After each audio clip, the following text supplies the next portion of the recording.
Captain Spish. She knew I helped dogs and saved their lives. That's confidence and strength in the dog world. Teach me, oh wise one. Because nothing learns through punishment. It learns through reward. And a lot of times I'm dealing with dogs no one else will help. Oh my. Every dog should have these basic skills. Yeah, I mean, trust seems like the biggest step for any of this. You defeat the energy. You pop that bubble of anxiety. We know you're scared. Here's what you do about your fear. That's true power in the dog world.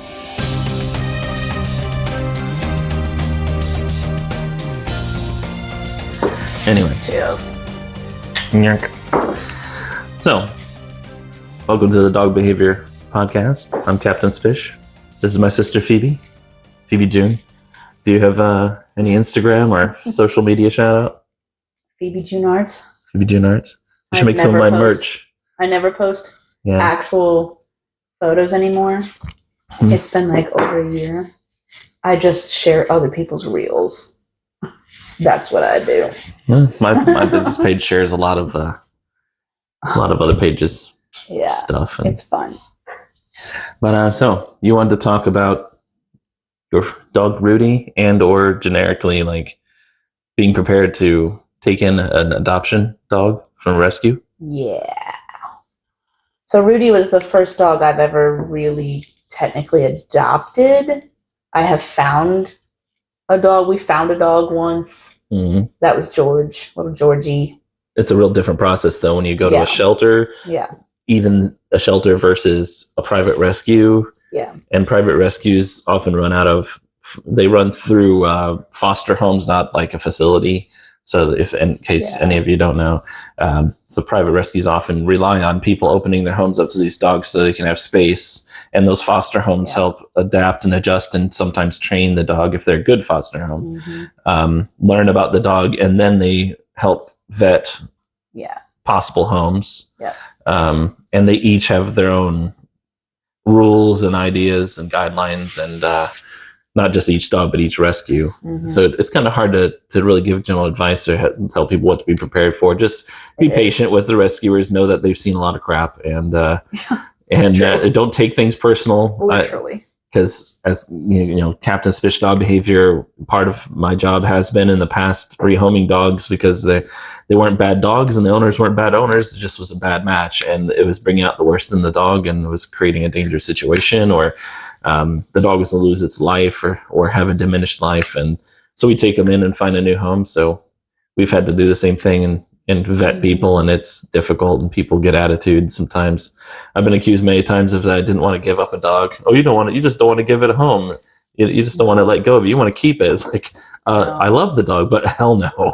I do not want to keep another dog. Yeah, it's not, I may see, just because you may not be the right home for a dog doesn't mean you're not a good dog home. And just because you may be maybe even one of the best dog homes possible on the planet doesn't mean you're the best dog home for every dog, because it has the match, the lifestyle, and so on. Yeah. Now, do you think that you get more dogs that are, since you're a behavioralist, do you think that you get more dogs, fostering dogs that are like more troublesome or more aggressive? Well, or it comes do you down get like to a words. wide range of fosters? Well, if I take a dog in, it's because it either has a bite history or no other rescue would take it. But I don't consider it, or I hope it's not, without further investigation, not a general threat to the public. Yeah. So I take the dog in to further evaluate it to see if it is truly adoptable to the right home. And because I'm taking in dogs one at a time, I don't really have to worry about, it has to be of like 10% of the population should be capable of handling this dog before I take it in. Like, I'm there specifically because this dog needs a specific person. Yeah. Not even just a type of person, just a person, the right person. So I always tell the people the absolute worst possible thing the dog has done in the past, worst possible thing it's more likely going to do in the future, and what it could do to them or their guests, their family, and blah, blah, blah, blah, blah. Tell them the restrictions I recommend. Once the dog, of course, is in your home, you can make those choices for yourself at your own risk. But if you don't bat an eye, you're not dissuaded by the worst possible features of the dog. Because I'm going to be honest with people, I'd rather someone be totally terrified and run screaming than me try to sugarcoat it and try to force a dog into a home that those people aren't prepared for handling that dog. So here's the worst thing about this dog. You're like, okay. Then I'm like, okay, well, here's the great things about the dog, because there's numerous ones. And I always end with the worst things again to remind them. And we kind of go from there. And yeah, that reminds me of the night that I spoke to the rescue. There are no bad dogs. No, I agree. There's no bad dogs. There can be some dangerous ones. There's traumatized dogs. There's like traumatized people. Mm-hmm. And we shouldn't be killed or harmed for that. No. But that reminds me, like what you were saying about the telling the future possible owner or adopter, whatever you call them, the worst possible thing the dog's ever done, or tell them all the bad things up front so they don't. I don't blow it out of proportion either, but it's just accurate. Being honest, yes, so that you're not bamboozling them into taking a dog they can't handle. Oh, I don't want to waste any minute of their time. Exactly. Like I said, I'd rather them immediately be scared off, because that's the appropriate response. It's not about selling the dog; it's about making sure it's a good fit. And it reminds me of when I spoke to the rescue that I got Rudy from. I was on the phone with this woman for like, I don't even know how long it was. It was hours. It was probably like 2 hours on the phone with her. And she was telling me like everything that you could possibly think of, like all of his quirks. That might be a little too much information for a first phone call. Maybe. I don't remember if it was the first one. I think it was, though. I'm pretty sure it was the If it was the one right before, I'll sometimes have a longer conversation with people right before the first visit. I had an email conversation first. Okay. So maybe that was technically the second. So all the stuff was brewing in her head about, I need to tell her this and that and this and that. Yeah. But also the dog lived with her. She was the foster. Mm-hmm. And she loved the dog and wanted to make sure that we understood, like, everything he does. She loved this guy? I don't know why, but he cray. Anyway, she told me all these stories, and I was like, that sounds fine. That's not that big a deal. Sounds like he's anxious. Some behaviors can't be truly conveyed. Yeah, that's true. Through words. That's what happened. Yeah, you have to. That's why when I explain to clients or people that want to adopt a dog, like a dog behavior, I explain its intensity and the physical force behind things, and you go into great detail. And even then, it's hard for people if you haven't experienced certain levels of force from a dog or emotional intensity from a dog. They just can't imagine it. Yeah. Well, she knew. That's why home visits are important. Yeah, home visits are really important. She knew that I was an experienced dog owner, and I'd already, number one, this dog is a Rottweiler, and it's a male, and he's very large. He's not the biggest Rottweiler. He's only like 80. I think he's 89 pounds. He's small for a male Rottweiler, but he's a big dog. But he's a big dog. He's 89 pounds. Male Rottweilers. Our last Rottweiler, she knew that I had a Rottweiler before, so I was experienced with them as well, not just with dogs. They have a specific energy to them. Yeah, they do. And they have a lot of energy. They're like herding cattle type dogs. They're super smart most of the time. They were bred for herding and then cart pulling, or vice versa. Yes. A lot of people think they're for like guarding, but they're not. They're high-level working dogs. Yeah, they're working dogs. So they're very smart and very, a lot of energy. So anyways, she knew that I was experienced, so she wasn't comfortable enough to tell me all the things about him. But when we did our first home visit, we found out even more. And she took him outside, and I could see how anxious she was with him about. Do you think she was anxious about you perceiving him? Yes. I think she was worried we were going to not like him, and that she was also trying to judge us, like, figure us out and like look at how we react to him and how he reacts to us. Yeah, not like negative judge. No, not judge like in a bad way. But assess. That's a better way to put it. Anyway, so I just remember her, like, I think we didn't have baby gates. That's him. There's Rudy right there. I don't know. Is it a delivery guy? I don't think so. Whatever. Anyway. This is a dog podcast. Sorry, buddy. So I got to speak up too. But anyway. Anyways, hey. So you weren't sure what she was like. She was assessing you. You're saying. And I just remember her like being really nervous, and then she told me the story about how he, she was telling me it was cold out. It was January. We adopted him January 15th. like a year ago. It's almost 2 years now. Mm-hmm. And we had our You're gloves. 11 I months. put my gloves on to go outside with him for the first time. And they were going to look at our yard and check our fence. And she said, you might not want to put gloves on. He likes gloves. Mm-hmm. And then she proceeded to tell me this story. He doesn't know that people's hands are in there. Yes, that he chomped on her once, and maybe this might have happened multiple times with her, and like really chomped on her. And He has a bit of a bruised her, hand and focus anyway. Yes, so that was an eye opener right there. He likes to shove my hand But around. I mean, at the end of the night, we saw him spinning. He's a spinner, Mm-hmm. spins in circles.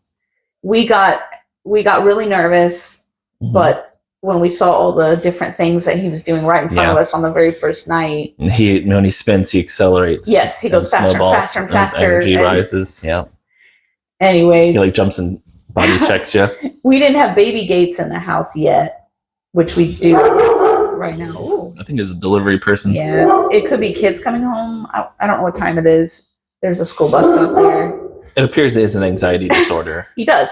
Yeah. So she told me that he's also on, what is it, fluoxetine. Okay. I think that's, what is it? I'm not a vet. I don't pretend to it's know like these an drugs. anti-anxiety medication. Yeah. So he's on that. So I figured. Does it And help? I And have to what never degree? seen him off of it, so I Oh. don't know. We thought about weaning him off, but he's a spinner and he's so anxious, and Mm-hmm. we were just like, let's just leave him on. Should I put him away? I can put him in his kennel. Yeah, I mean, if it's disturbing you, these mics should keep most of his noise from being a real problem. But yeah, Yeah, I'm gonna go put him away. probably for his sake, so he won't be so anxious. Hey, go to your room. Rudy, go to your room. Let's go.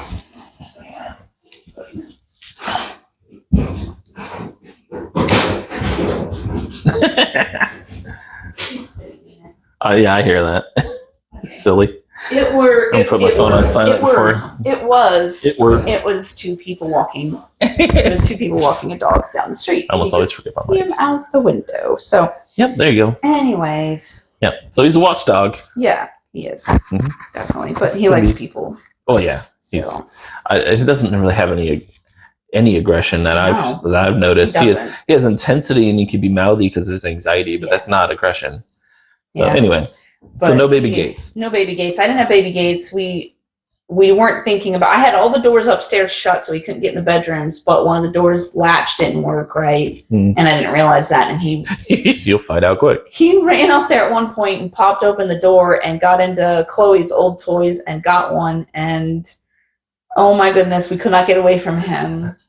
And it was crazy. And he ended up swallowing it whole. So, and then 2 weeks later, he threw it up Yeah, whole. yeah. We Thank goodness. we had a bull terrier at foster with us, and he was down in the shelter in Hamilton, and he was found on a porch bloody, and his jaw was broken in 2 places. Mm. And he was he was at the shelter, and he recovered, and his jaw wasn't had healed, and Yeah.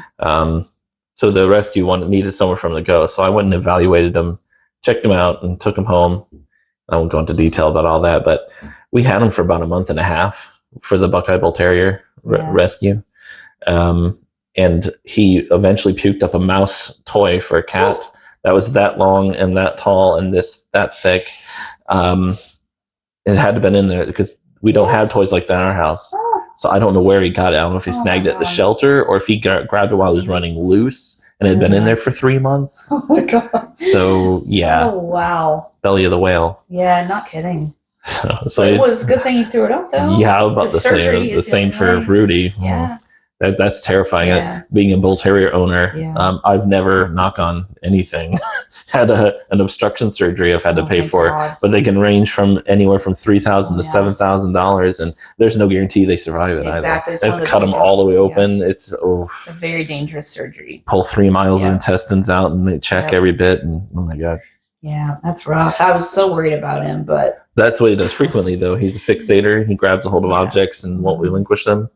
Runs he- away. Yes, so we learned early on not to give him anything soft that he can destroy, and we put baby gates up and everything. Mhm. And there was one time, like right after we adopted him, this was like the scariest time point in our adoption journey with him where he had gotten hold of something. I think it was another toy that he had accidentally gotten.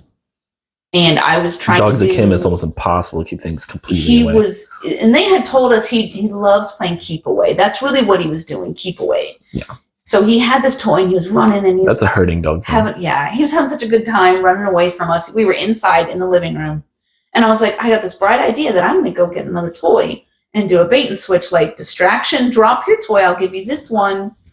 Well, when he went to take the one out of my hand, he leapt up and swallowed my hand whole, basically chomped down so hard. I almost threw up. It hurt so bad. He did not break the skin. And I ran to Pressure's worse. It was like Pressure's worse.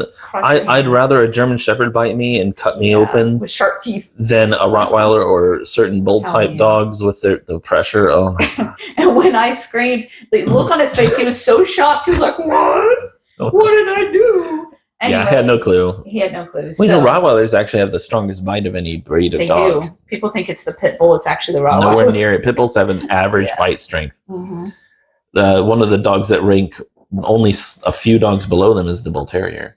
Really? Oh, goodness. Bull Terrier actually are pound for pound stronger than any other dog in the world. Oof. Yeah, by weight. Yeah. Yeah, but that's why they can be scary too. But anyway, but just being honest with my adoption experience, it was not good for me. I was very upset. I struggled a lot. He was not bonding with me.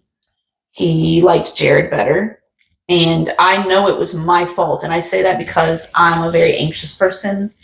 I showed my energy to him, and he was basically reflecting it back to me, like he was mirroring it, and he didn't trust me because of it, because I didn't trust him. And I learned, it took me, I think that's a discipline thing on your part. It takes, and I didn't realize, you don't realize you're doing it sometimes. You just don't, you're just that's reacting. Part of the discipline. You're reacting.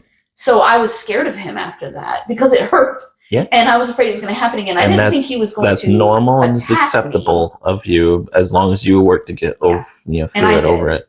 Yep. I didn't think he was going to attack me, like tear me up. Jeez, but I did have moments where I thought he was going to, but he didn't. He wasn't. He's not aggressive. But no, he's very sweet. I didn't know him. Bottom line, I didn't know him. And he was a full-grown dog. I didn't raise him from a puppy. I had no idea how he was going to be when he ate. He growled at us when we fed him the first few times. Yeah, because he didn't trust you? Yeah, he didn't trust me. Yeah.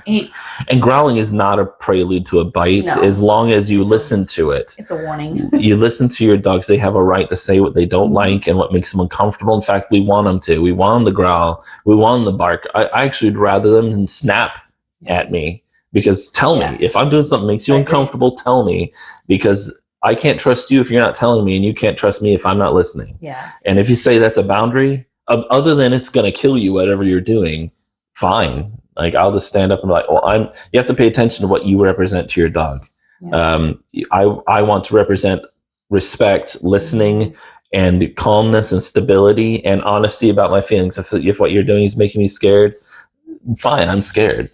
But there's always a but. I may be scared, but as a human, I don't need to go into fight, flight, fawn, or freeze. I can override that for the sake of the conversation and stand my ground, calm myself best I can, and let everyone cool down, and then proceed with my conversation with you. And so that takes discipline. It takes acknowledging that that's what you're doing, acknowledging your feelings to yourself, and having a plan of what to do about it, and know it's not going to be perfect. Yeah. And that's okay. That's a lesson hard learned. So when you rehab dogs, that's what you didn't just adopt a dog. You were entered into a rehab. Yes. He was definitely neglected and by his where we came from before rescue. Yes, it was rescue. He was coddled. The rescue he was coddled for sure. Mm-hmm.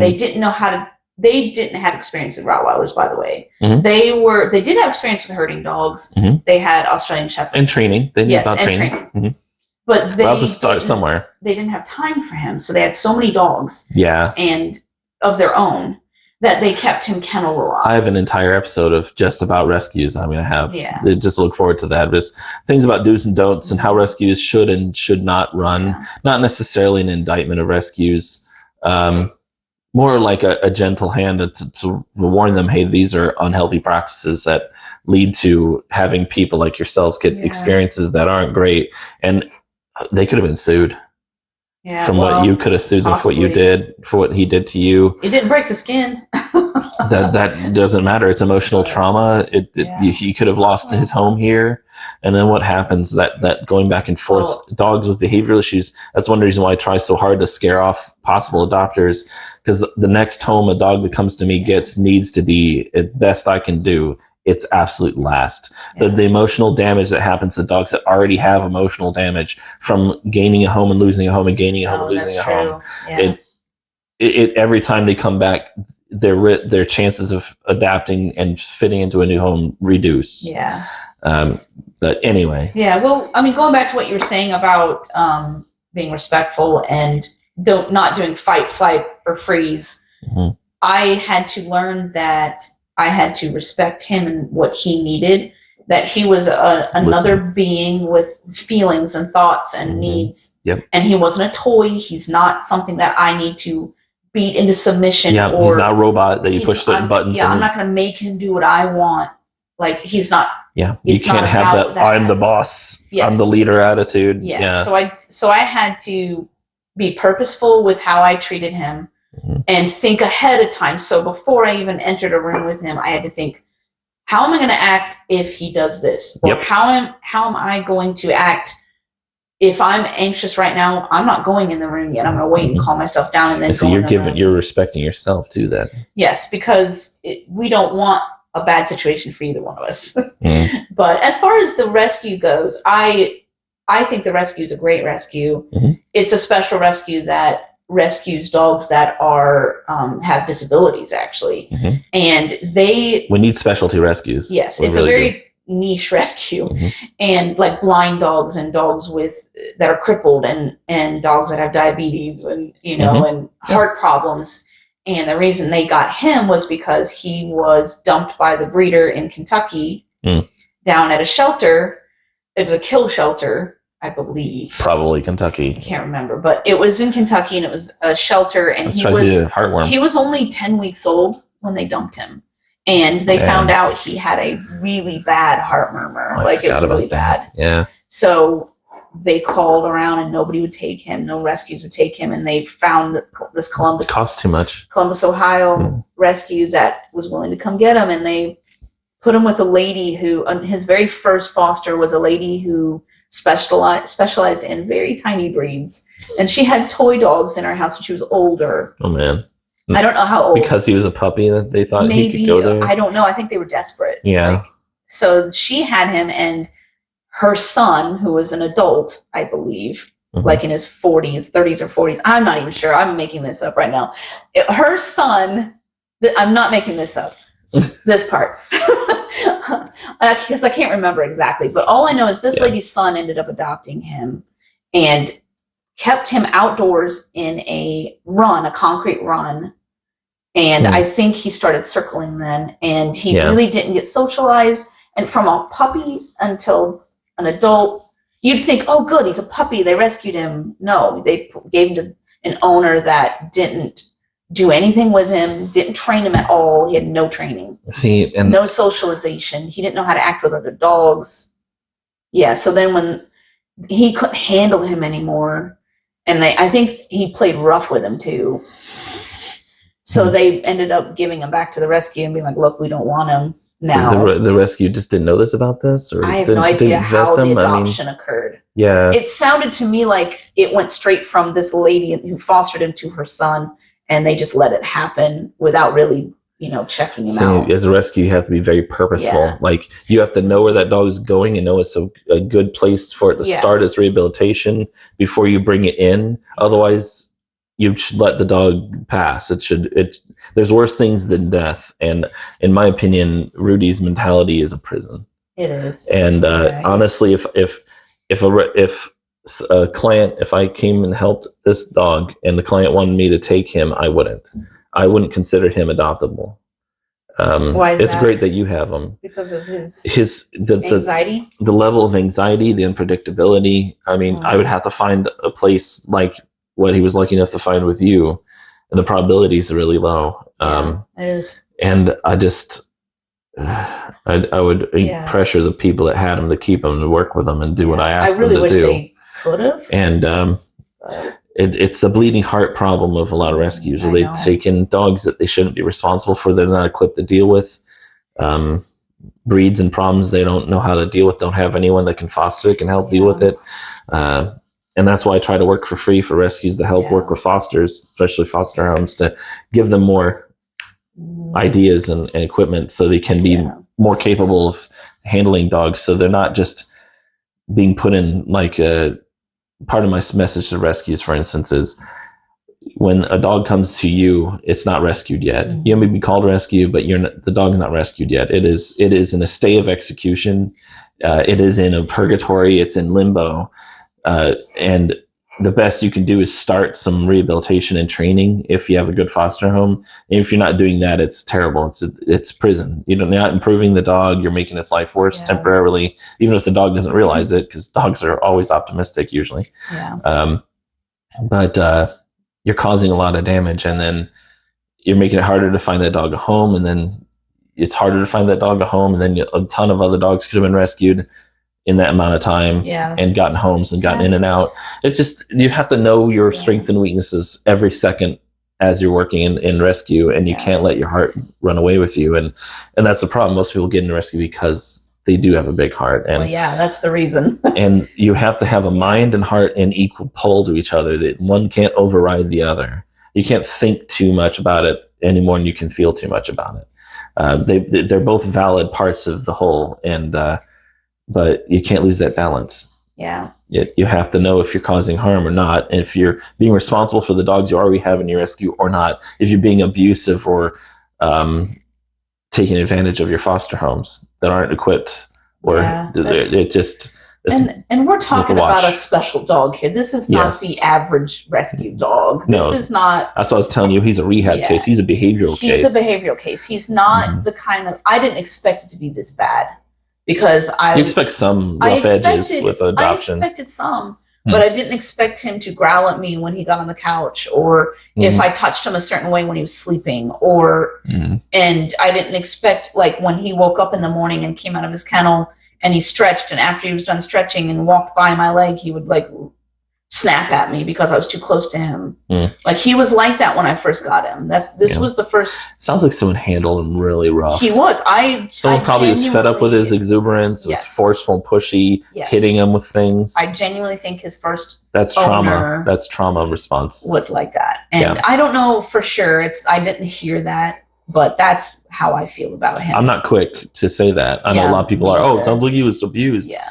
But the indications are deep trauma at a young age with him. He definitely had a lot of separation trauma. So he was with his first owner after he went to the foster lady and her son. I'm talking about her son. He had him for a year. He was a full-grown dog. Unneutered, by the way. He did not neuter him.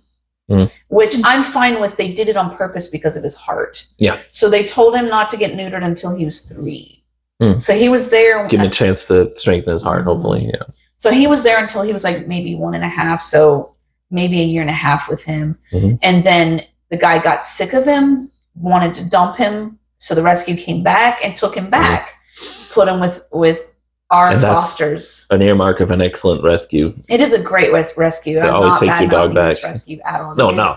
And for all we know, Kyle, I'm critiquing, but also third party. I don't know for sure. For all we know, they did look into this guy. We don't know what he told them. And that's a point I wanted to bring up too, that I've had a couple of dogs I've adopted, a couple of people I've adopted dogs to, and I missed something. Like they were hiding something from me, and or I didn't listen to the yellow flags in my head. You're not God. You don't know. You don't know. And I never will judge a rescue if they miss subtle signs and issues. You don't know for sure how people are going to handle your dog. And they probably trusted this lady because she's one of their fosters. Exactly. So she probably vouched for him and promised they would take care of this dog and that he would train it and blah, blah, blah. You see, I'm the opposite. If someone I know has somebody they are related to, one of my dogs, I'm less likely to adopt to them. Wow. Unless I actually know that person directly. But Yeah, that's a whole nother subject. I bet you that's what happened. We Yeah. don't know, is my point. Sure. Yeah, exactly. But another point is this isn't the average experience. That's why you're here talking about that's this. why I'm talking about so it. people know that, hey, strange things happen sometimes. Yeah. Be prepared. Not a scared story, because it actually has turned out really well. And luckily I'm an experienced dog owner, and and now you have more I was not experienced in this, however. Sure, most people aren't. I mean, we were grieving from losing our first Rottie. She was the best dog I've ever had in my life. I wanted another Rottie. And this time I told myself, dogs. I'm not going to get a puppy. I'm going to rescue this time. I've always wanted to rescue a dog. And I was so into this, and I was gung-ho, and I was like, I'm going to freaking rescue. That dedication's key. And so, but also another reason we didn't give up on him was we saw his relationship with Jared. So he was owned by a man. He loves men. Initially, like, he's drawn to them at first. I'm not saying he doesn't love me now. Oh yeah, but that's okay. Dogs for dogs, in my opinion, dogs love equals trust. Trust equals love. And if they don't trust you, they can't show you affection. They can't. Well, yeah, because you know what? Fear negates love. Yeah, it does. You can't fear someone and love them. And part of the initial stages of fear is distrust. And distrust isn't necessarily always earned. Sometimes that's a default setting. Exactly. Especially of an animal, because they're survival instincts. So that's what I'm so all over the place right now. It's okay. I can't talk. So the first night that Beth brought him over, she sat down and she started crying by the end of the night, because she saw how much Jared liked the dog, and the dog liked Jared immediately. Like, drawn to him. You don't always see that when you're adopting. Sat on his feet, listened to him, obeyed his commands, ignored me completely, which is completely fine. Most dogs pick somebody. Yeah, they do. It doesn't mean they have to only. You can divide the dog's heart, but sometimes it's more of a challenge. Yeah, and so he was obviously drawn to Jared, and it made me happy. And so they were super excited about it. They were really excited about this match, and me and Jared both saw how hard this was going to be, but we didn't know how bad it was going to be. Not really. You never know. You don't really ever know. Yeah. So there were a lot of moments where we had setbacks where he was growling again when we were feeding him. So what I do is I didn't pressure him, like, get up in his space, but I stood nearby and I made him sit. You got to wear him down. Yes. But you don't touch him. You don't push them too far. And you don't show fear, though. Like, no jumping backwards unless you were getting bit, but that's different. So, like, let's say, like, for instance, every morning when I fed him, I would make him sit. I would hold the bowl in my hand. I would put the bowl on the counter. I would not feed him directly on the floor. Like, just no pouring of food into the bowl and letting him go. Yeah. I would hold the bowl. That kind of action increases energy too. Yeah. It's all the fear of are they going to eat it before I get to it, kind of a thing. Yeah. So I put the bowl on the counter. I would make his food, because I give him wet food mixed with dry, and then I would go stand over there, and we made a ritual out of it. And dogs love rituals. Yes, and that was what I was definitely going to talk about.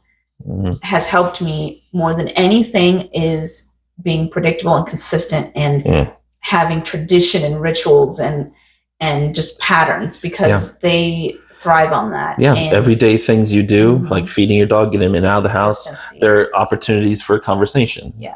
Right? Opportunities for a predictable pattern, and you take advantage of those moments that otherwise could be lost, that you have to do anyways. You have to feed them, you have to get them in and out of the doors and out of the kennels, and might as well have something to say about it, right? Predictability breeds trust, in my opinion. And that's how I gained his trust over the last 2 years. So I started small with just feeding time. Jared made me feed him every time, because he never did that with Jared. He only did it with me. So I would feed him. And so I would make him sit. I would hold the bowl, make him sit. You confronted the behavior. Yes. You don't have to confront the dog. That's right. You get it before it gets bad. Yeah, that's key too sometimes. So, yeah. Yeah, so he would sit. I would make him make eye contact with me for a long time. Like, I'm talking 1001, 1002, 1003, 1004, 1005. Okay, put the bowl down, say okay, and step back. Yeah, offering it and then Yes. giving him space. And I even do the hand wave. The Vanna Whites, yes. Here you go. There, the exactly. Vanna White. Well, yeah, because you're Eat it. So what scientifically is happening is that scientists have proven that eye contact with dogs releases a tremendous amount of oxytocin, and they had some tests, and when they had someone give eye contact to their dog for like about a second or 2 seconds, it increased the oxytocin in the dog and the animal, the dog and the person. And the human animal. The humans and animal too. Yeah, the dog and the person increased by like 80%, and then if you give eye contact for more than 3 seconds, it goes up to 110%. And if you don't know, that is the bonding drug. That's the part, the chemical you release in your brain that gives you warm fuzzy feelings. It makes you feel connected and feel love. So having them give you eye contact for the reward of a meal it's literally like you giving an injection of love to your dog. So as long as you don't feel like you're giving, because what you have in your eyes is important too. If you're giving fear to the dog and looking at him like you're scared, then that can breed fear. So be aware, be honest with yourself how you're feeling and what you're conveying to the dog, and see if it's making how that dog, no matter how you're feeling, how they feel is going to be different too, and see if that's making them feel uncomfortable. So eye contact is great as long as you're paying attention and just not taking for granted, and pay attention to what it's getting across to the dog and what the dog's getting across to you still. But yeah, that's what that does. And then you give them the food, and you literally give a wide space and a body language example of it's yours. I'm relinquishing all control over it now. Yep. And over time, he has not growled, and it used to be where I couldn't walk behind him. I would like without being nervous. I could, but without. I didn't know if he was nervous or you were nervous, or both. Both. I think I fed it. So it may start in the dog, but feed him nearby the bathroom where I get ready in the morning before work. So I would put the food down and walk behind him to go to the bathroom. And every single time I'm like, is he going to turn around? Is he going to jump on me? Is he going to think I'm going to steal his food and growl? It's a bottleneck. So it is a bottleneck. That can make a dog feel insecure. So I'm always very careful. Give him a big wide berth, and I make sure he knows I'm going. Okay, Rudy, I'm going to go to the. Yeah, but it's not in a sheepish. Oh no! No, it's not like that. It's teasing. Just like, okay, I'm going to go to the bathroom. Just be like nonchalant about it. It's being aware and being intentional. Yeah. But not conveying "oh crap." No, yeah, oh crap, exactly. Oh crap. Yeah, I call it healthy avoidance. Yeah. So that's what Kobun does when a dog challenges him, wants to fight him. Kobun doesn't go, oh crap, and over avoid. He just goes, nope, not here to do that. Yeah. Nope, not here to do that. Yeah. True. I'm not reciprocating this. So that was one thing that's how we started our training with him. I have not been very consistent with actual sit, stay, come, heel training. But to me, that's less important. The foundation is trust, respect, and predictability of the relationship between you and your dog.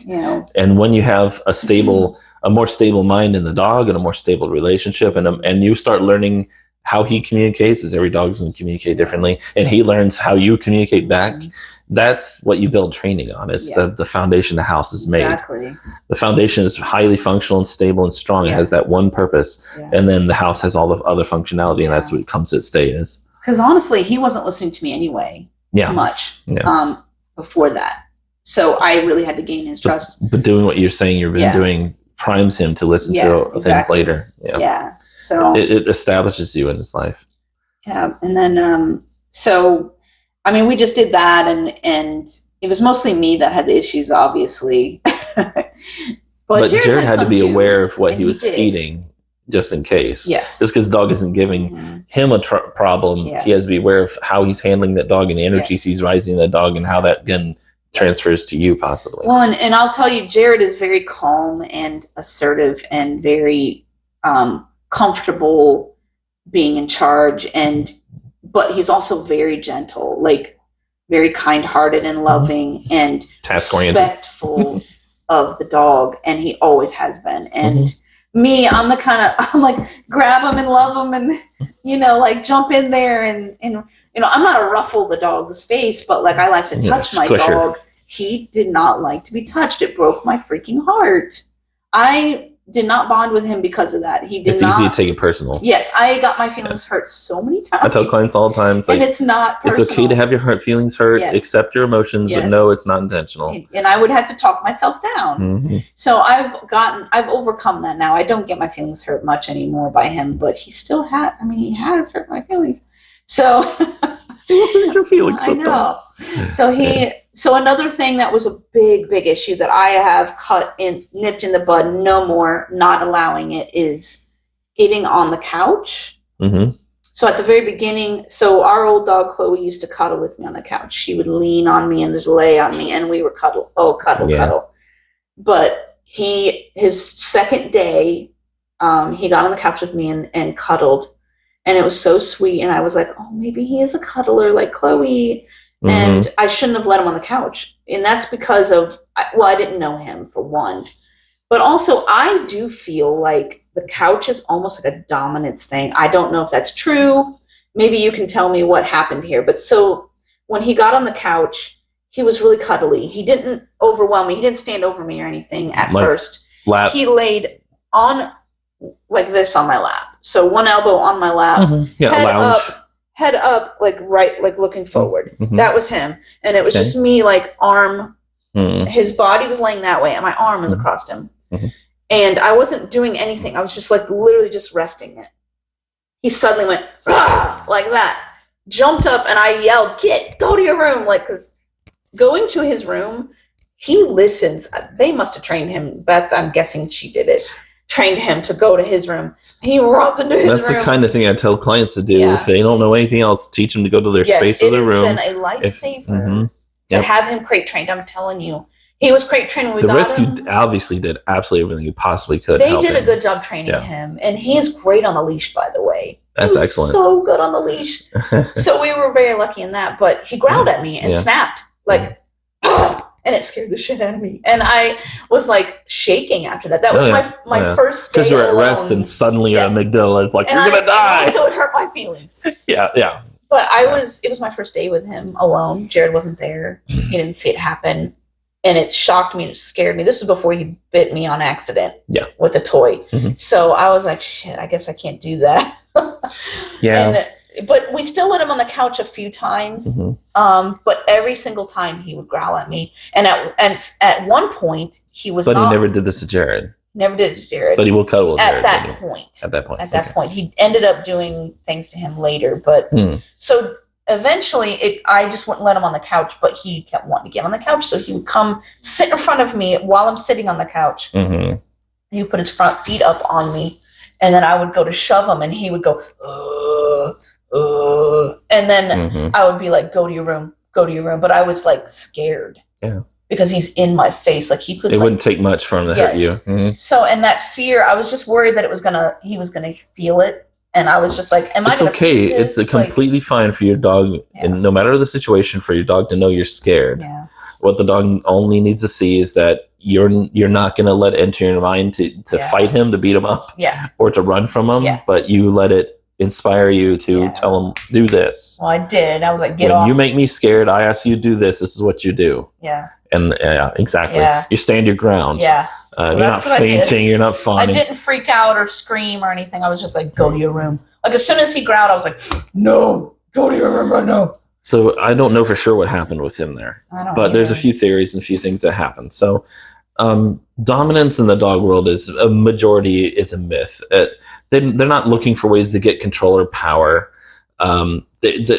Sometimes a dog, when they're insecure, thinks they have to take on power, but they do it begrudgingly with anxiety and frustration. They don't want to do it. They know it paints a big target on them, and but if they think no one else is doing a critical job, someone has to, so they do. And they do it poorly because they're not prepared. They're doing it with anger and frustration or fear or all the above. And they know they're just not equipped. Mm-hmm. So I tell clients, it's kind of like if you come in, you see a crime being committed on the street and the police are standing around eating donuts, watching it happen.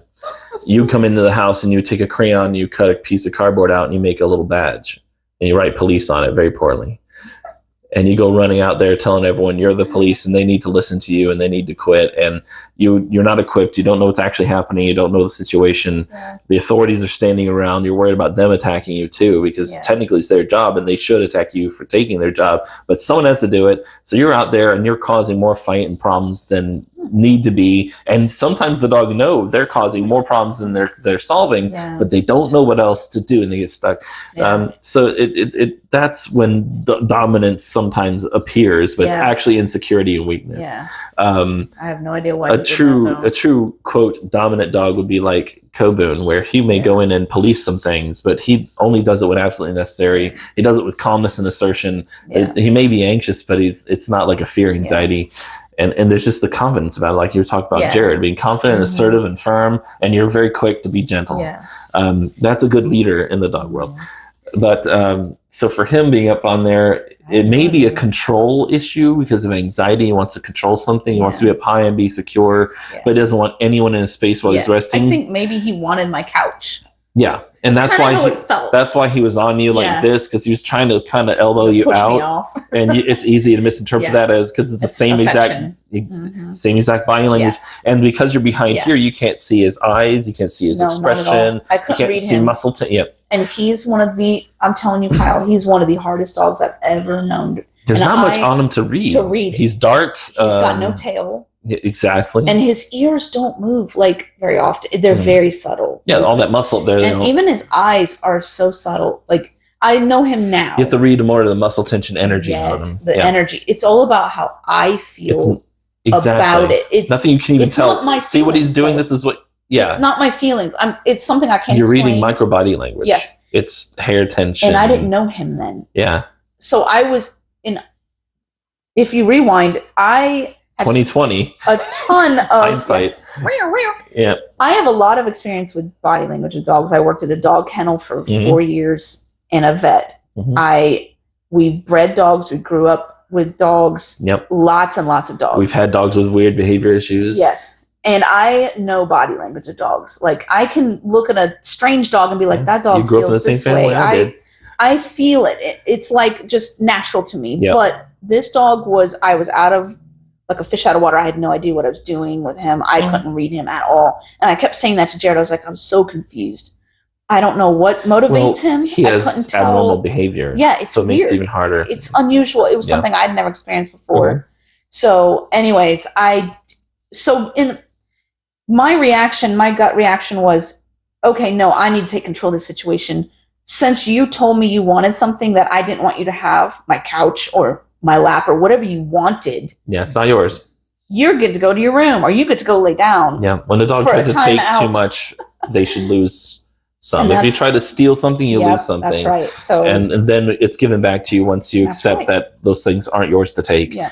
I have clients that I have to teach them that too. That's what that's more than likely what it was. That it sounds to me like he has sleep aggression or startle. So we don't touch him now when he's sleeping. And that's a common side effect of anxiety issues. And what happens is the dog enters into a certain brainwave, a certain stage of rest.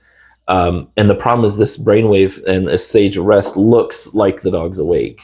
It's the twilight. It's the beginning of being asleep. And what happens is they enter that brainwave and their brain defaults to fight or flight. It's a type of fear, and if you disturb them, the dog isn't there. It's not Rudy. There's no conscious thought. It's pure reactions, pure one or the other, buddy, fight or flight. And if you have a dog that's very muscly and strong, fight's going to be their most likely default. Just like a greyhound, they sometimes have waking aggression. They're not as likely to bite, but they do. They have. It's very common, and this is what I'm going to get to with Rudy and why he probably has this issue too. This is the same reason greyhounds have sleep aggression and sleep startle issues in reactivity in some cases, because they grew up first with being with their puppies, being bred to race, and then they're being separated and handled a lot by doctors and stuff like that. But they get each their own run. And for the majority of their young life to their adult life, they sleep undisturbed. No dogs around them, no people touching them. They have never had to adapt to it. Their brain is not used to it. They're not wired deeply. Yeah. the fact that individuals can be around them while they're sleeping. So when they enter into that brainwave, they're 10 times more likely to react That makes sense. because they have no pre-programming or experience. Mm-hmm. So he may have been doing that, trying to push you out and wanting the couch himself so he could feel safe sleeping separate like he's used to. And he wanted that comfortable spot, and he wanted to be elevated where he's safe, because what it is the couch isn't a place of dominance, it's a defensible position.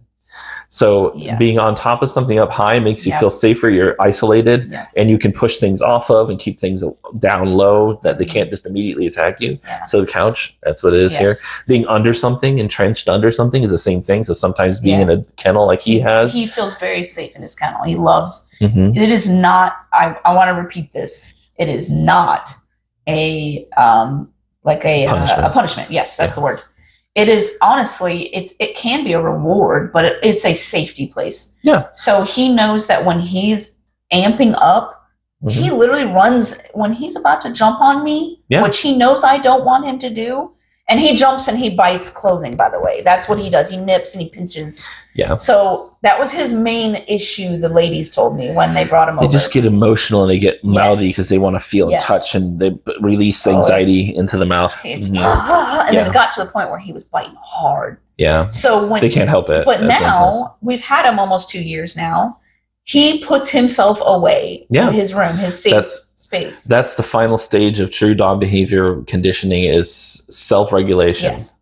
So if he can't control himself, he knows that the act of going to the kennel does. Yeah. And instead of destabilizing his people and threatening his livelihood and his safety, he just knows if he goes to the kennel, he will stop himself, and you guys will feel safe, and it de-escalates the whole situation. He's more self-aware. Yeah. And that's excellent. That's what we want clients to learn. And that's why I tell clients that I don't use treats too often for a multitude of reasons. Not that I don't want to or wouldn't if it worked, but a lot of dogs I work with have a mental state that they're not concerned right now about long-term survival, like treats and food. They're concerned about their mental state and the situation of the home. And the reward is the behavior. So when I tell people, well, tell them to do this when they're doing this, like for instance, jumping and biting, tell them to go to their space or go get a toy or whatever, do something instead. I used to do that too. But that's you teaching them how to self-govern. When you reach this level of excitement, when you start wanting to mouth me, and you don't mouth me, you interface with me with a toy. And if you're not willing to get a toy, or you don't want to play, that's not the point. It's just oh no, I'm getting oh my God, then go rest, go deflate yourself. And so that is a reward and the solution. And it self-rewards him for good behavior, and because nothing learns through punishment. I say this probably in every episode. Every episode you're going to hear me. Punishment does not teach anything except for you might teach them you're emotionally unstable and you're a jerk. Yeah, that's absolutely it. But that's a clear example of discipline, which a lot of people conflate, and they are not the same. Disciplining yourself for someone is not punishing yourself for someone. It's redirecting to something that is teaching, something that may be an appropriate feeling or in an inappropriate space or in an inappropriate amount. But it isn't wrong. He's not wrong to be anxious. He's just wrong with if he allows himself to keep increasing himself and being inappropriate with what he does with his feelings. Just like you have every right to feel your fear and allow yourself to feel your fear about him, but you're not. It's inappropriate for you to just do whatever you want about that feeling. Yeah. So he disciplined himself, not punished himself. Yeah. He disciplined himself, and good discipline is a reward. It comes with reward. If you control yourself and manage yourself, and that's discipline, you're aware of what you're doing and how it's influencing others, and you know what the solution is and you do it, that rewards you. And you can add an extra reward with a treat, of course. Now, we always, mind you, especially at the beginning, when you're trying to teach a new behavior, we do reward. We did with him. Absolutely. So he already liked his kennel. He already went into it. And the ladies said that they always gave him one piece of kibble, not like a treat. So they used reward. It does the same thing to the brain. Doesn't matter. And they would just toss a piece in there after and then just shut the door. See, good training uses what's already there, behavior the dog already does, and enhances it or adapts it to your purpose. So, and he knows the difference. So I tried the toy. Go get your toy when I see him like freaking out. But it's really not about play. It's about excitement. It's something for him to put his energy into. He's biting you to put frustration into. I kind of imagine it like the dog's anxiety is like a magnetic field around their face, and it gets broader and broader and broader, and it sucks things in. And sometimes by giving them a toy, it's like putting a bar on the end of that magnet, and all those waves of energy get focused into the appropriate device, and they can and put that frustration into that. And retrievers and herding dogs often have that very intensely because they're bred to have that kind of magnet to use that mouth for communication. They have a lot of energy too. And he's meant to control and nip, and he's hurting you in a way. And he does. He circles my legs as I walk. Yeah. So he'll probably never stop doing that. And probably he also circles when he has to go potty. It's a strong, deep habit he learned at a young age. He'll probably never stop circling, but he's gotten better. This was upsetting. This was greatly upsetting to me because of what you were saying. The mentality of being a cage. It's like a prison for him. I was so upset the first few weeks that we had OCD. him. I think it was about 3 weeks of this, where whenever he was out of his kennel, he circled hours until he collapsed on his bed. Yeah. So I brought in Chloe's old bed, the big round one from Costco. It's amazing. Anyways, he loves it. And it's circular, so it's perfect for his circling. He circles the bed. Like he will circle. This was the first 2 or 3 weeks. Every single time we let him out, he would just circle. We didn't know what to do. We couldn't do anything. So we decided that he was going to need a lot of exercise. So we walked him probably 2 or 3 times a day, long walks. I'm not talking like go potty. I'm talking like walk around the neighborhood 20 minutes at least. So excess energy is like toxins in the system for anyone who has anxiety and or fear issue. It's just fuel. It's just sitting there. It needs to be burned up, and it'll burn up into inappropriate spaces, or you can have them divvy it out into tasks, simple tasks. And a walk is kind of, for a dog, your entire relationship in their world and the way they function wrapped up into a simple act of how he controls his energy and focuses on you and gets to smell and see the world. And it's a bonding experience too. The enemy of fear is knowledge, and the acquisition of knowledge is being curious. So if you want to help a dog with fear, you help them be curious again, because they quit being curious as they're just so afraid. So they close down, they shut down. Yeah, and they just assume. They assume that things might be a threat, and they just go right for fight or flight. And we can teach them it's okay to be afraid. Don't waste your energy and time telling yourself or a dog or anyone not to be afraid. Show them what to do about the fear, and the best thing to do is be curious. What that trash can scares you? Let's go see. I'll go first. Yes, that's literally what I do with him. Okay, and anxiety often leads into fear. Not always, but at the situations. Let him sniff it, And when they get real comfortable with it, then make it do the worst thing it could do. Open its lid, knock it around a little bit. Make noise. But whatever they're afraid of should not approach them, because then their instincts may be confirmed that it's an attack. Have them approach it. Yeah, take them up to it. Yeah, that's what we always did. Whatever their target is, whether it's a dog, a person, a trash can. Hero used to be terrified of concrete. Statues on porches.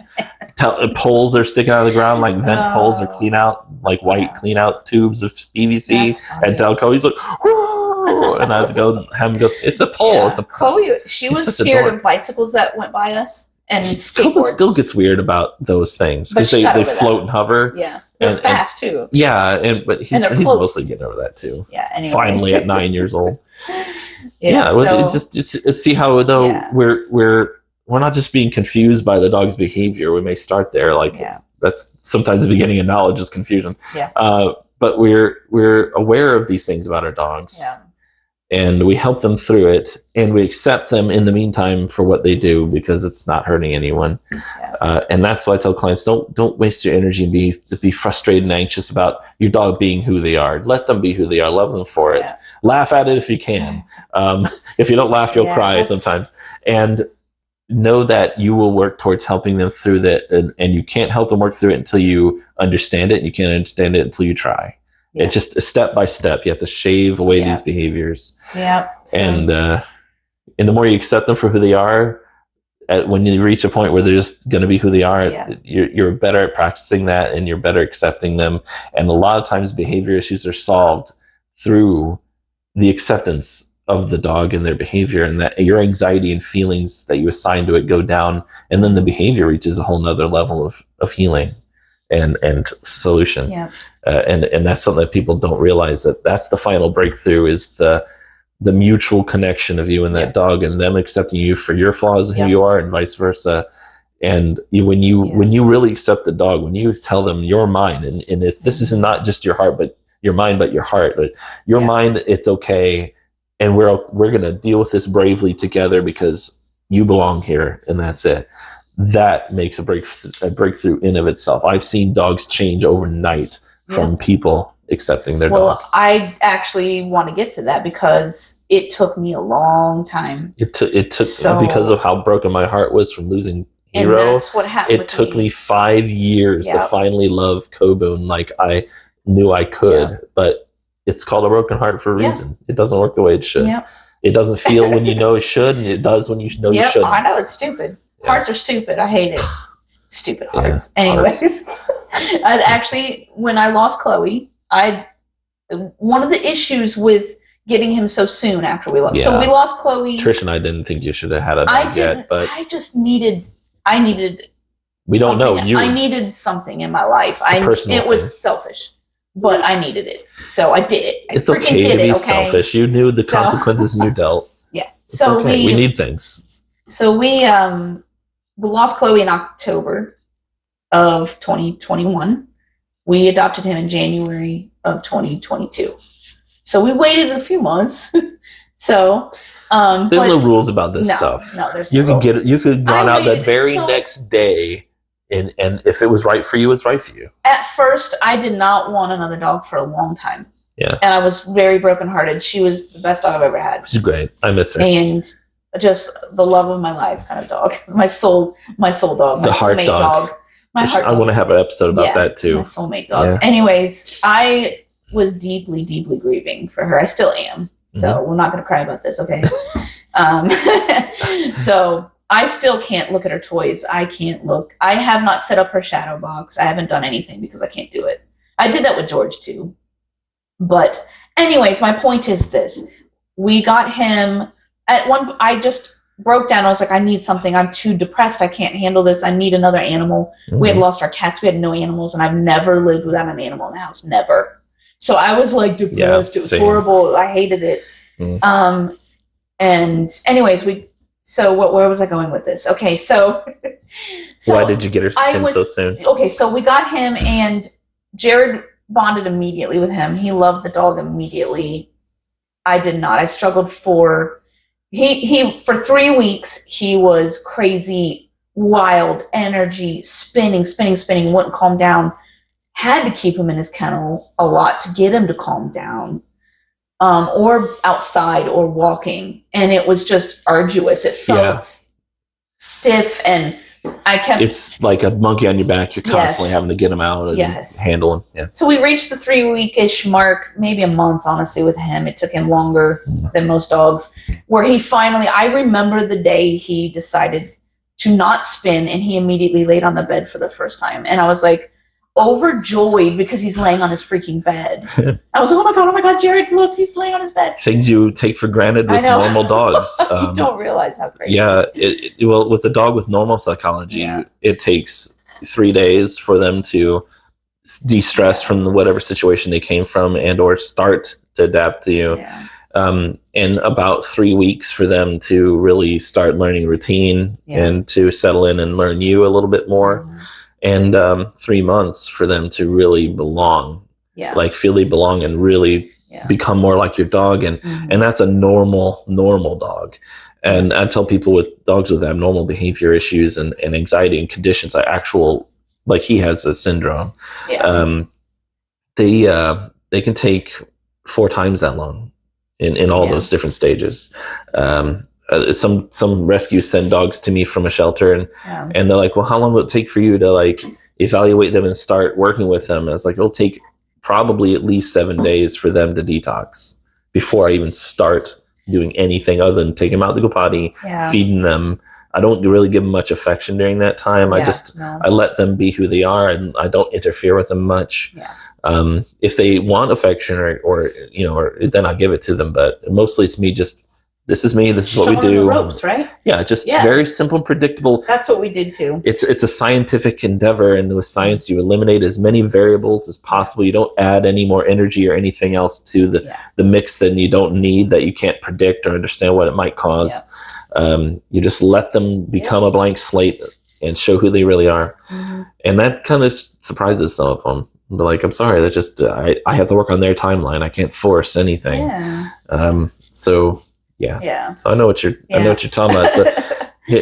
So how long was that again? So that was like 3 weeks. 3 to 4 weeks. I think it took over a month for him to finally stop and calm down. And he was still being weird, and I had multiple setbacks. So I would start to love him, or I think I do like you. I think he's okay. I think we're going to be okay. And then he'd growl at me, or he'd bite at me, or he bit my hand that one time, or it just we always had some incident, me and him, to where it kept me from bonding and that's trusting. the funny thing. And when you get when you start getting comfortable, you become a little less intentional. Yes. And with a dog, once again, like you thought you were adopting a dog, and what you actually were doing is rehabbing a dog. So when you are in the process of rehabilitating a dog, you have to be intentional about every moment you're with that dog. I got lax. I got relaxed, and I started thinking that's okay. You immediately recognize it. Yes. So we had setbacks, and I would start all over again.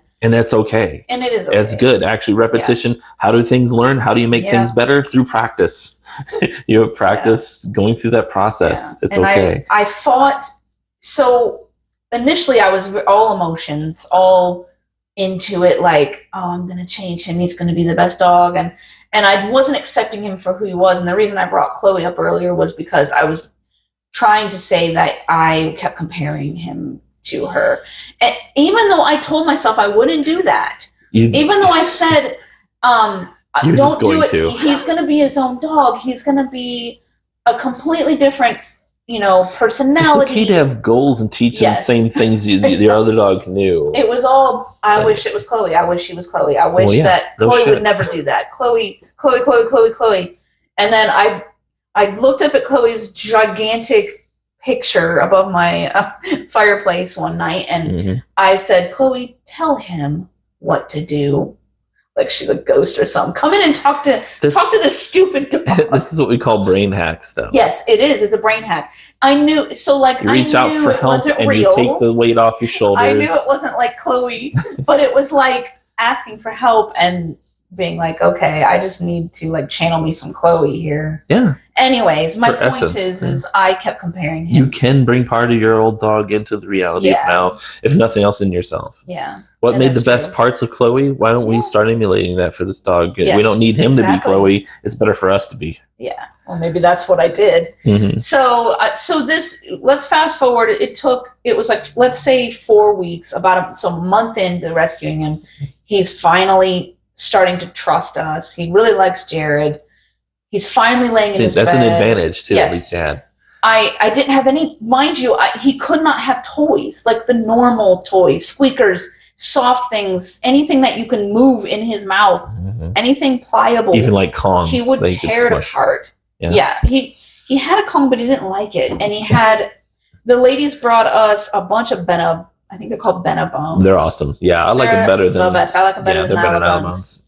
The dogs like them better too. The dogs love them. That's funny. They're cheaper. They don't break apart in harder pieces. They don't chip teeth as easily. They taste better. The dogs like they love Benabones. Anyway, great tool. They're his favorite. So he had piles of them, all kinds, and he had a giant, huge elk antler or something. It's this big around. Was it a moose antler? Could be. You can look at it later. But anyways, so that's all I had for him. So we didn't have toys. We weren't playing. It was almost just like living your boring everyday life, walking, doing what you're told, eating, going potty. That's it. That's all we did. Routine. It kind of felt like that. And I felt a prisoner.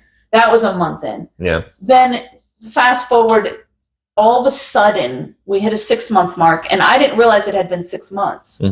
And he was doing normal dog stuff, and he was starting to sit on my feet, and he was starting to come just stand by me and follow me around the house. And he was coming to me when I called him finally. And I remember, so he still played keep away. Like anytime he got an object, you had to pretend you didn't want it and walk away. Because otherwise he would swallow it whole. Yeah. Like a hand towel. We can't have our hand towels hanging in our kitchen. Yeah. They're up on the counter. Nothing. He'll get up on the counter. He was getting up on the counter and I could hear him. We have a camera in our kitchen. Mm-hmm. So we would watch him. So we would have him in the living room with him. We had him with us at all times because otherwise he would get into stuff. But I remember 6 months in, he stopped doing that. He stopped getting into things. When he had something I wanted, I would pretend I didn't want it, turn away and be like, come on, and call him, but walk away from him and to go get a treat, mind you. Something like the really good treats that are like something that actually motivates dehydrated chicken is what we had. Yeah. So I would, if he got something I really was upset about him having, I would go get this treat and he would at first he would bring it with him and guard it, but he wanted that treat. And so I would just stand there quiet and he would hold it in his mouth. Wait for his energy to drop. And then I'd be like, and then I would say, drop it. But I don't tell him to drop it until I knew he was ready, if that makes any sense. Yeah. So when he's running from you, don't yell, drop it, because he's not going to do it. And it's going to I tell clients, wait for them to be able to listen to you so you don't devalue your words. It's going to devalue the word. So I would it frustrates you, which wastes your energy. Yes, and it makes him feel your energy more. Yeah. So anyways, it's just a simple walk away, go get your treat, stand there quiet. Are you going to let that? Are you going to drop it? Drop it. Yep. And then he goes, drops it on the floor. Come here. Make him walk away from it. Yeah. Come here. So you go. Husband goes and gets it. Sit. Have wait. a partner helps with that. Sit. Make eye contact. Wait. Mm-hmm. Okay. I feed him like a horse because he doesn't do that anymore. But he used to bite your fingers. He was horrible. There's so much manic energy. They can't even pay attention. Yeah. That's 6 months in, we finally got him to release an item without. You're his first real home. Think about it. Apparently. Yeah. So, but that was like a turning point 6 months in. And then you were basically training a 10-week-old puppy. Yeah. That's already gigantic. A full-size dog. And that's crazy. And if you've ever raised a puppy, just imagine that it's terrifying. Yeah. Like, because you know how a puppy acts. And I don't know if you've ever raised a puppy, but, and I don't know if you think this when you do, but when I've raised puppies, I think, we need to deal with this now because there's no way I want to deal with this when you're 60 pounds. And I was dealing with Holy crap. When he was 89 The biting and the jumping and the nipping and the stealing things. It was scary. It's scary enough sometimes, even with a little, 4-month-old puppy. Basically little dinosaurs, little needle mouths. Yeah. I know. So so when you don't have that luxury of, I need to deal with this before you get bigger, it's just, holy crap. You're like a 2-month-old, 3-month-old puppy, but you're 2 years old and you're powerful. Yeah. Big, powerful dog. That's hard to read. Yeah. So you definitely had a lot of hurdles to get over. But if you take it seriously, you take it day by day, you learn from your lessons. You learn about your own emotional discipline. That's what I call it. When you are aware of your emotions, you accept your emotions, and you make a choice in spite of them. Yep. That's emotional discipline. You'll bond with the dog in a way, and usually stronger than you've ever bonded with a dog before. Well, we'll see. That remains to be seen with this one. 2 years. Yeah. Yeah. You may not get that experience with them, and he's never going to be Chloe. But I did realize something. We took him on our first trip together in October, and for our anniversary, we took him with us. And I was not going to leave him in a kennel because I really don't think you should take a dog to a kennel when you're on vacation, when you're fostering. And when you say kennel, you're talking a boarding kennel. I'm talking a boarding kennel. Boarding kennel, concrete. So I don't think we were available, or I didn't want to take him because you did watch him for us when we first got him, and it was awful. He was a handful. He was horrible, and I didn't want to put you through that. That's what I do, though. I know, but I didn't want to put that on you. So, but I also wanted to. I'd rather people take their dogs with them. I wanted to take him with us, and we were like almost 2 years in. We're a year and a half in. Mm-hmm. And I'm still not completely bonded with him. I've had my moments where he's been, a good dog and he's listening to me and we're fine. But we went on this trip. Some dogs with his kind of behavior issues just. I know. They just You sometimes- love them, but it's not the It's kind just of. not the kind of dog I would want. It's Jared's dog, not your dog. That's Yeah, it's fine. Jared's dog. Anyway, So we go on this trip, and I was adamant that Jared, we were going on this trip. I planned the whole trip. I was like, we're going on a trip. We're gonna do it. It's gonna just a weekend to Hocking Hills. I know it's dog friendly there now. it's a magic place. I googled so many everything dog That's friendly. what Trish does. Had Like all day. That's what she does. all day long. Itinerary. BringFido.com. I didn't even know about that Yeah, actually. it'll help you a lot. But so I rented an Airbnb and I did the filter pets okay. And then I called Double confirm. I messaged, I was like, Yeah. I have a giant Rottweiler, is that okay? Mm. He will be kenneled. We will never leave him alone. Mm. So we took him. It's great. Hocking Hills is great for dogs, by the way. It was Yeah. amazing. As long as it's not cold out. Yeah. Because you can't be inside with them. But so we stayed in a Airbnb cabin on a little pond. He's Nice. there crying. And Silly. he went with us. We won't be and much longer. he does great in the car. Chloe used to puke in the car. So Yeah. that made me feel better about him. So anyways, by the end of this trip, we took him hiking all over the place. Some of the hiking trails are not dog friendly there though, by the way. You have to research Where? So we went hiking with him, and then we took him to a couple breweries and You a have to think that winery. every time we take a trip, Trish and I, in 10 years, Yeah, our dogs come the with. dogs. So we know. Yeah. We know. Yeah, so But that's but cool. the winery, the breweries, they let That's him in. super We cool. even had a craft brewery that let him inside.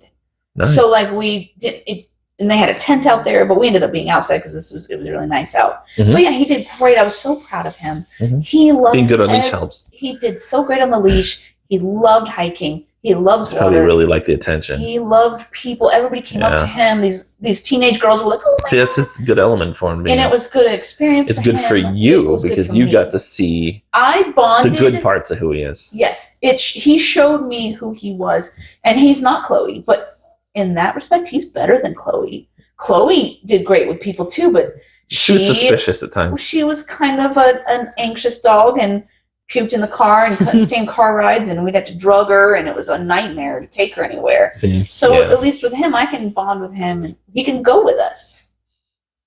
Yeah, you know, But I felt differently after him. Is my point. Hero's my After that trip, Yeah, those you I have felt to different. you have to do things with your dog, You do. It's and you have to. especially when they have problems, Mhm. and especially when you know this is a strength of his to go Yeah. on trips and be out in Yeah. public. Yeah. Do that as frequently as possible because you'd have to Yeah. remind yourself And of who he really is. were we scared to take him? Yes. That's okay. But I told Jared, I was like, I That's a don't respectful care. fear, though. Think of this trip as an We're gonna deal experiment with this.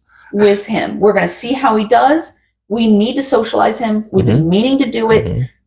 Mhm. If he reacts badly, we'll just go back to the cabin and watch TV all day or fish with It's him. focused on him. It's him. It's about him. And Mhm. when we let go of the expectations Yeah. of the trip, like it's got to be the perfect trip. He's got to be perfect. If he's not perfect, we're going to go home. No, we're not doing that. Yeah, you're there We're to be gonna- with. You don't do Yeah. that to each other, do No. you? You don't do. If Jared doesn't That's behave, right. This is That's ruined. right. We're just gonna leave. So Sometimes anyways. that might be a valid problem, but that's the end of my talk. my TED talk. Yeah, my TED talk on my dog. No, Hero's my dog and savior, but Kobun is a better dog than Hero in many ways. Yeah, he's not as In almost anxious every as way. Hero Hero was dog. better at being tolerant of dogs' BS Mhm. and getting along with other dogs, but Kobun isn't as ball obsessed. He isn't as water squirt obsessed. Yeah. He's more obedient in the face of dogs challenging him. But yet, if he goes over this edge, Kobun has a problem. Yeah, So I that can't have him around as wild of a dog as Yeah. Hero will put up with and listen in extreme danger without attacking the dog. Kobun, because he's a true leader type dog, one. Mhm. if he thinks they're a real threat, he's like, oh, well, I'm going to you up. And we can't have them fucking up client dogs. No, can't do that. So I have to be aware of that Yeah. about, see, being honest with yourself about who your dog is. Yeah, exactly. It will gain you more strength, even if you lose certain strengths in other areas, because no thing is perfect Nope. with everything. Nope. And everything has its strengths and weaknesses, and accepting and knowing and being aware of those things will help you love them more for who they are and Yeah. be stronger as a couple, you Yeah. might say. And Yeah, he loves. And being- Hero didn't yeah. like strangers much. He Yeah. tolerated them. Yeah. He was loved nervous children a little after bit. a lot of work, and that's gonna be a whole nother episode. Yeah. But Coben loves everybody all the Yeah, he's a time. good boy. It's very good. Yeah. So yeah. You have to learn how to forgive yourself when you make mistakes, Ugh, and yes. forgive your dog Yes. when they freak you out and hurt your feelings, and learn from it. Like, that was a judgment error on my part, or I missed your cues, or yes, you didn't give me enough cues, dog. So or your cue scared the shit out of me. It's being grown up and responsible to accept responsibility, and to admit wrongs, and whether they're yours or your dog's or someone else's. Yeah. And don't because give up that's on a strength, because you then you don't do it again. Or if you do, it's going to be not as bad, or you're going to mess up every once in a while. Yeah. And I'm a professional at this. I've been doing this for 15 years as a business, and I still have some error judgment call issues that are, minor failures, but they're very rare, and they're usually very small. And a lot of times the clients don't notice, but I know. Yeah. But like, but you learn that was my fault. And you're a human being. Exactly. So but you can't let it keep you from trying. Yeah. And I tell clients all the time, like, you don't need to be perfect. You don't have to worry about making a mistake as much. Like have some safety nets. Like if the mistake might get someone bit, have a muzzle on your dog. We have a muzzle for him for the vet, by the way. Exactly. Yeah, it's okay. The muzzles are good. In my opinion, all dogs should be comfortable being in the crate. All dogs should be comfortable being muzzled, even for extended periods of time. And all dogs should know come, sit, stay, and drop it. Because that'll keep them from getting poisoned, running off and getting hurt, and getting into trouble where there is trouble and they don't need to be part of it. That's the stay part. So because all dogs are likely to need to be muzzled or kenneled at some point, even if they are truly nice dogs. Some situations or professionals may want them to be muzzled for certain procedures, and that's their comfort level. And if your handler is comfortable, the dog's less likely to be traumatized or to cause a problem or hurt anyone. So that's key too. So using tools the dog itself doesn't need, because they would never bite anyone, which is kind of a misnomer. Every dog will bite at some point, depending on the situation, even if it's extremely specific. Every dog's capable of doing it. Yeah, it has a mouth. It's an animal. Yeah. But even if your dog is not, it's very unlikely they'll bite. If a person has been bit, like your groomer or your vet, or kennel staff, if they're like, hey, we'd rather be muzzled when they're going through this area, or when we're feeding, or if we're trimming their nails, if that makes that person more comfortable, and your dog is already comfortable with being muzzled, that person's going to handle your dog with more care, with more affection, and be safer, because they're not worried about getting bit. Exactly. Yeah. So that's why muzzles. Yeah, I know. But so that's pretty good. That's good for people to know that sometimes you adopt a dog and you wind up rehabbing a dog, and no rescue can know for sure if that's the situation. Now, this rescue may have, once again, it's their education, their terminology. Then they may have been able to know, or they should know now, how to recognize when a dog needs a special home that needs to be rehabbed, and that's the wording they should use. But they may not have known really, like, that's how to say it to you. Yeah, exactly. I mean, she said a lot to me. You could have maybe extrapolated that information what I needed to. Exactly. So to reiterate, it was, 3 days to stop being nervous, de-stress, decompress, 3 normal weeks dogs. To adapt to your routine. Yeah, adapt to the routine. To start coming out of their shell, actually. Yes, acting like a dog, a normal dog, and then 3 months to build trust and to actually feel like you're a partner with your dog, and they trust you, and from the show their true colors about how they actually respond or feel. They're not minding their P's and Q's as much. They're showing how they want to respond to situations. So give your rescue dog, or your adopted dog, or whatever term you want to use, give them and yourself and your home time, and don't overwhelm them with things at first. I know you're going to want to bring people over to visit your new dog. Don't do that. Don't add anything more than you need to. Make it very, very simple. Just like I said about when shelter dogs come to me, they have a period, at least 3 days, where I handle them minimally. I talk to them very minimally. We get them out the potty, we feed them. I just observe them. Let them observe me, and give them a time to de-stress, detox, and observe. and then slowly introduce elements of dog life in general. And then after they're starting to adapt to that, you can introduce elements of your life specifically, including visitors, types of toys, social situations, just step by step by step, and observe and watch, listen to what your dog is saying about every new thing you introduce them to, let them adjust to it, and then move on. And if they don't adjust, then you know that's an area you need to work on, an area you should avoid unless you're ready and willing to work on it. And don't, once again, get them used to a muzzle. I'll probably have an episode I'll show how to get a dog used to a muzzle. So you have a safety net when you have a dog, because when you adopt a dog, you should treat it like it's a newborn pup. Like that dog knows nothing, even if you know it knows things. Use that to your advantage, but you're going to pretend like it's never experienced anything about the outside world. So the mentality you have is, what is going to happen now? What are they going to do when that person does this, or when we go to this place, or they see this object or hear this noise? And having a safety net of a muzzle so you can experiment with less risk of actual injury and being sued.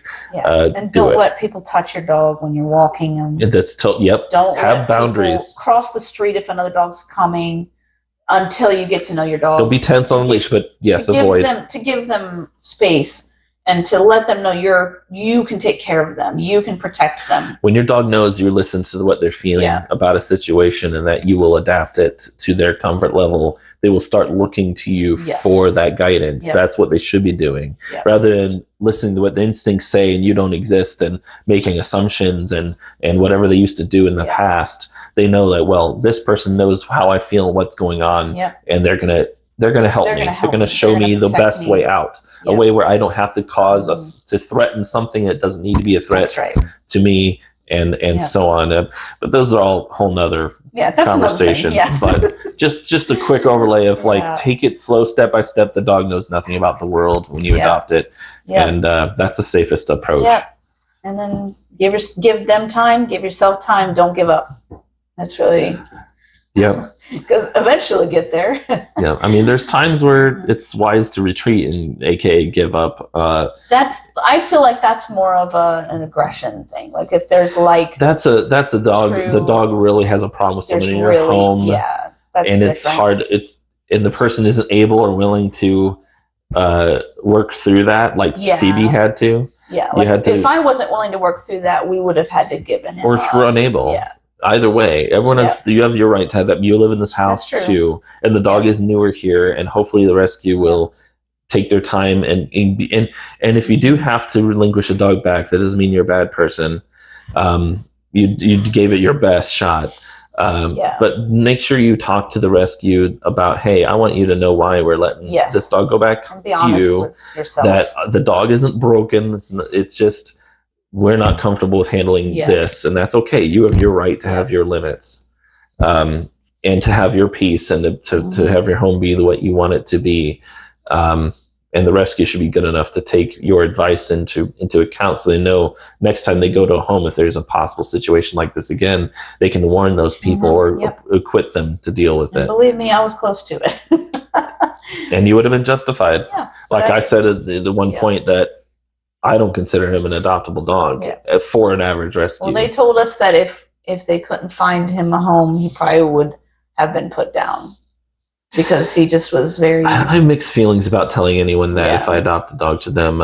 In my opinion, that's none of your business. They told us that after we already adopted him, by the way. They didn't tell us that until afterwards. I see. They weren't trying to... They weren't trying to make us take him. I don't think I would ever admit that to a client. Well, that confused me when they said that, because I didn't understand why you would... He's not aggressive, so... He's a bite risk. But he was a bite risk. Not an aggressive bite. That's a whole other episode, too, about...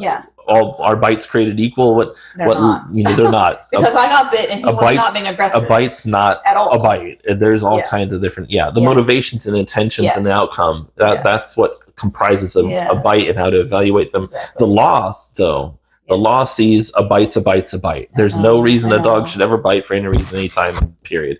Oops. And that's unfair. That's unfair to the dog species, but it is just the reality. And so. I would never tell someone to adopt one of my dogs that if you don't take this dog, it's going to be put down. Number one, I probably wouldn't do that, but there's situations. That person doesn't need to know that before or during while they had the dog, or even after the dog passed. I have a strict rule about that with euthanasia. I will never judge someone else for it, no matter what. And I won't even bring it up for most people.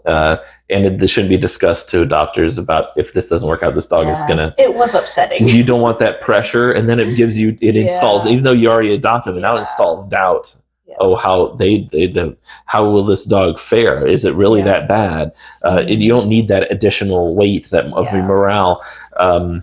So that'd be a little pointer to the rescue. Not that they did anything terrible, and it's a policy and a personal choice thing. But I have my reasons. She's a foster, by the way, not the rescue itself. See, the rescues need to have these policies written out for fosters too about these kind of things. But that takes a lot of organization and time and experience. And some rescues don't have that much organization. Oh, none do. They're run by people like you and me, like just normal people that just love animals sometimes, and they don't have. That's an advantage of when I rescue dogs. It's just Trish and I, and it's a very simple, clear cut. There's no other information except for what we give.